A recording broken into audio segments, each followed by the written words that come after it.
Hi there! Let's learn how to play Speculaas. Speculaas are well-loved Dutch cookies, and Speculaas is also a game for 1 to 5 players designed by Danijel Pošta and inspired by those same cookies. In Speculaas, you compete with other players to bake the tastiest cookies. The player whose cookies score the most points wins the game. We're going to set up for a 3-player game, so first, take all the cards used only with 4 or 5 players and return them to the box. Then, shuffle the recipe cards and create a 6-card deck for each player, which you'll place on the player's right side. Place the remaining recipe cards in the center of the table. Now, shuffle the spice cards and create an 8-card deck for each player, which you'll place on the right of the player's recipe deck. Place the remaining spice cards in the center of the table. In a 3-player game, place 9 honey tokens in the center of the table. Leave enough space for each player to have a separate play area. Leave space for a discard pile in the middle of the table. Give each player a player aid and you're ready to play. The first thing we need to bake cookies is a recipe. On the first turn, the players take the recipe deck on their right. The players each choose one recipe and place it in their play area.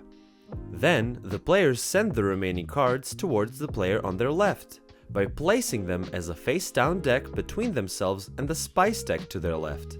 The next thing we need for baking cookies is spices. On the second turn, the players all take the spice deck that is now on their right. The players choose a total of 2 spices, either 2 cards that each have 1 spice, or 1 card that has 2 spices. The players place their chosen spice cards in their play area. A spice card may never be placed next to another spice card and must always be placed next to a recipe.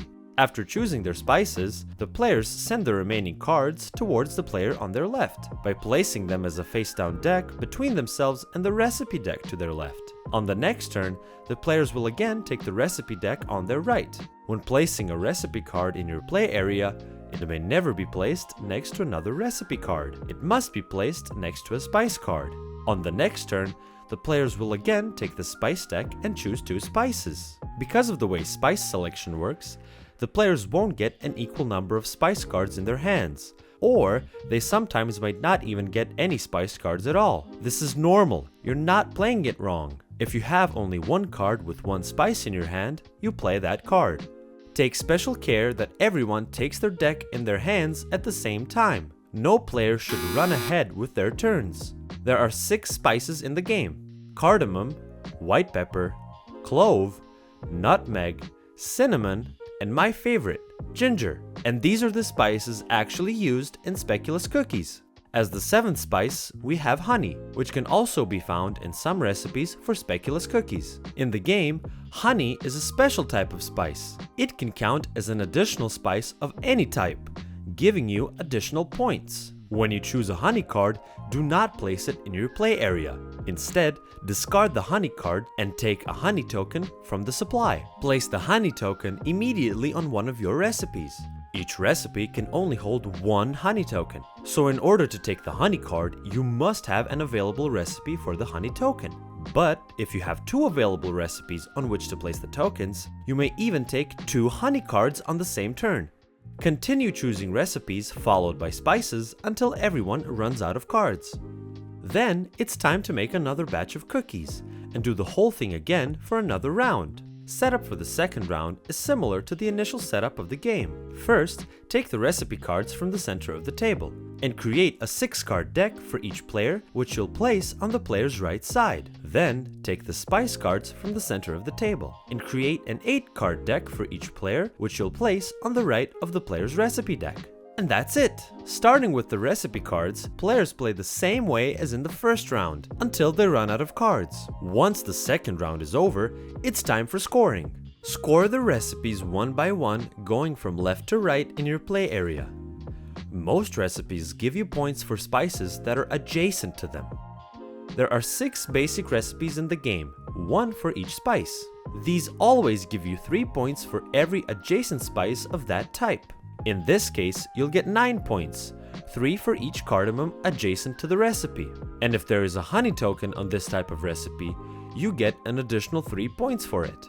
Remember, honey can count as any spice, in this case another cardamom. This would give you a total of 12 points for this recipe. After scoring a recipe, turn the recipe card face down, so you'll know those cookies are done.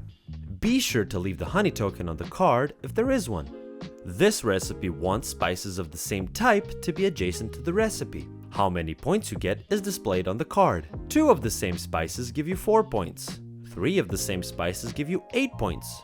And 4 of the same spices give you 12 points. If you add a honey token to this recipe, you can have 5 of the same spices and 20 points, as honey can count as that same spice. This recipe wants different spices to be adjacent to the recipe. If you manage to collect all 6 different spices, that would be 15 points.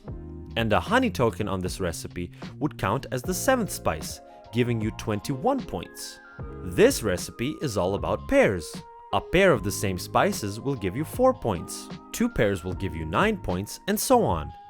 You can use a honey token to complete one of your pairs, and in this case you would have 3 pairs and 15 points. This recipe is different. You have to check its entire row and column, and you get 3 points for every card with 2 spices there. This recipe gives you 4 points for every honey token on a diagonally adjacent recipe. And a honey token on this recipe gives an additional 4 points as well. Finally, for this recipe, find your opponent who has the most honey tokens. For each of their honey tokens, you get 2 points. And you get 2 additional points if you have a honey token on that recipe. Add up all the points and the player with the most points wins. In case of a tie, the player with the least honey tokens wins. If the players are still tied, the player with the least cards with 2 spices wins. In the unlikely case the players are still tied, they share the victory. Speculaas also comes with a solo mode explained in the rulebook. Thanks for learning how to play Speculaas.